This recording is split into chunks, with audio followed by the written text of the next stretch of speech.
Praeitą savaitę žinių radijas transliavo pokalbį apie vakcinaciją ir nerimą dėl mažėjančių vakcinacijos mastų. Atrodytų draugiškas, gyvas pokalbis vis dėlto nuvylė savo šališkumu. Buvo pakviesti 3 vakcinacijos šalininkai, visi medikai, profesionalai. Kitoje pusėje buvo tik vienas žmogus – tėvų forumo atstovas, kuris nėra medikas. Kokia nauda iš tų pokalbių? Gal tai tiesiog propaganda? Ar viskas taip paprasta su tomis vakcinomis?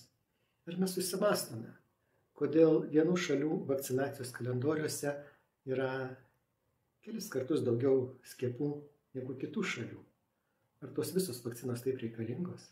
Aš sakyčiau, kad pagal žinias apie vakcinas galėtumėm skirti 3 išmanimo lygius. Pirmasis lygis, kai žmonės neturi žinių ir todėl viską neigia arba viską priima. Tai yra beviltiški antivakseriai ir beviltiški vakseriai. Antra grupė žmonių yra šiek tiek žinantis medikai. Šiek tiek tai yra tai, ko mus mokė universitete, ką rašo daugelis vadovėlių. Tas paviršutinis vakcinacijos kursas, kurį mes žinome, remiasi mintimi, kad galbūt tikėtina, tikime, jog kiekviena vakcina sumažina bendrą mirtingumą tiek, kiek ta liga nulemia mirčių visame jų kiekyje. Tačiau mes čia pamirštame svarbų dalyką – nespecifinį vakcinų poveikį, kurį Danijos mokslininkų grupė išsiaiškino dar 1980 metais. Tada buvo tikima, kad didžiulis vaikų mirtingumas Afrikoje yra susijęs su prasta mityba. Vienos epidemijos metu nuo tymų mirė 25 procentai vaikų. Kaip čia galėtų būti? Juk žinome, kad išsivysčiusiose šalyse tymai yra lengva liga. Visi vadovėliai rašė tada, kad tokio mirtingumo priežastis yra prasta mityba, o vakcinacija neturi reikšmės, kadangi jeigu paskiepysime, sakysime, nuo tymų, tai silpni vaikai mirs nuo kitų ligų.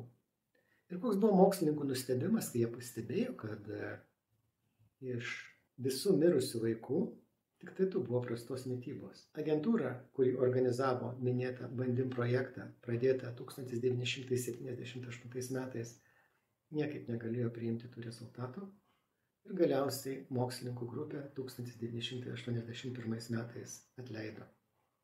Vis dėlto tie mokslininkai buvo pasiryžę tęsti tyrimus toliau ir jiems pavyko. 1983 metais jie pratęsė su mintimi, kad jeigu taip, tai paskiepiję visus vaikus nuo tymų, galbūt galėtų sumažinti mirtingumą smarkiai. Ir iš tiesų, rezultatai pritrenkė, kai vėliau patikrino įrašus mirusiųjų, tarsi atvejo kontrolės tyrimas, skiepytų ir neskiepytų vaikų, tai paaiškėjo, kad skiepytų mirtingumas buvo 7 kartus mažesnis mirtingumas dėl visų priežasčių. Tai yra neįtikėtina. Išeina, kad šita vakcina turėjo apsauginį poveikį aplamai, ne vien nuo tymų. Kilo kita idėja. Galbūt būtų galima skiepyti vaikus anksčiau, nes nuo tymų buvo skiepijama sulaukus 9 mėnesių. Taigi skiepijant anksčiau galbūt būtų galima sumažinti mirčių skaičių dar labiau, o gal išnaikinti tymus. Tačiau tyrimo rezultatai vėl pritrenkė.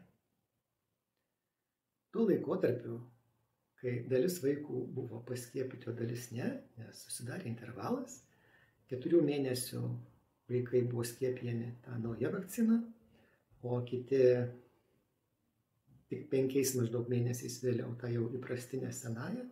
Taigi, gautas rezultatas parodė, kad jokios naudos nebuvo, jokio mirtingumo sumažėjimo, netgi atvirkščiai. Mergaičių mirtingumas keletą kartų buvo didesnis vakcinos grupėje.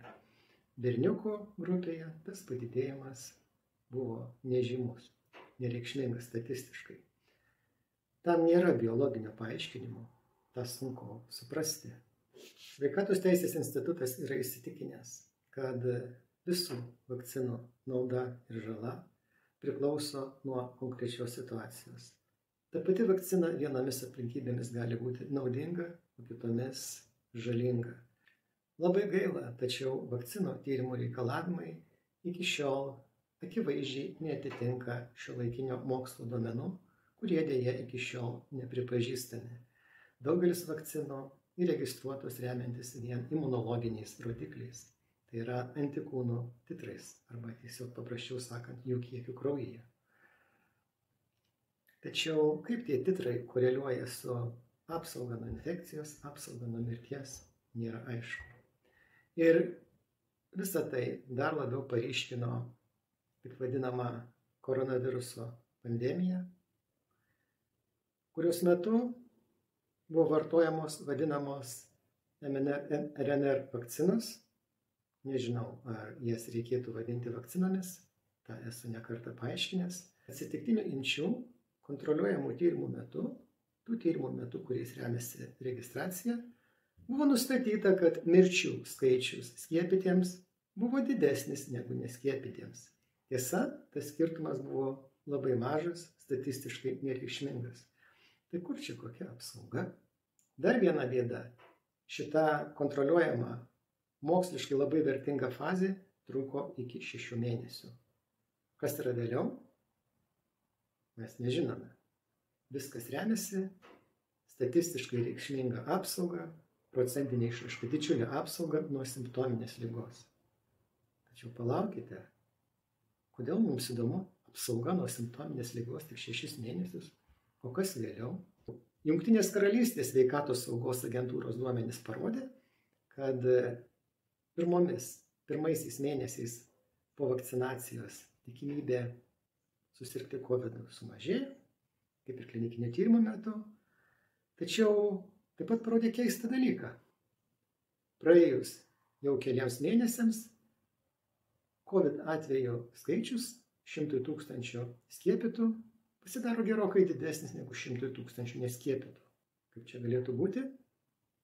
Atsakymų nėra, vakcinacija tęsiama ir praeitą žiemą Lietuvoje nuo COVID pasiskiepijo 55 000 žmonių. Nuo gripo beje 220 000. Sveikatos teisės instituto specialistai vieningai sutarė, kad nėra jokio racionalaus pagrindo skiepytis koronaviruso vakcinomis, žmogaus papiliomo viruso vakcinomis ir išskyrus labai retus atvejus hepatito B vakciną. Kalbant apie hepatito B vakciną, reikia pažymėti, kad suteikiama apsauga trunka keletą metų ir ta apsauga yra nuo hepatito kepenų uždegimo, kuris plinta per kraują. Dabar pagalvokime, kokia rizika užsikrėsti per kraują kelių metų vaikams. Juk tai yra tas užsikrėtimas, kuris būdingiausias intraveniniams narkomanams, homoseksualams ir panašiai. Nėra jokių duomenų rodančių, kad apsauga išliktų ilgiau. Taip pat ir žinome, kad gyvoms sustiprintoms vakcinoms gali būti būdingas nespecifinis palankus poveikis, tuo tarpu, kai negyvoms vakcinoms, tiek ląstelinėms, tiek baltyminėms, gali būti labiau būdingas nepalankus nespecifinis poveikis. Kitas dalykas, į kurį reikia atsižvelgti, tai vakcinacijos seka.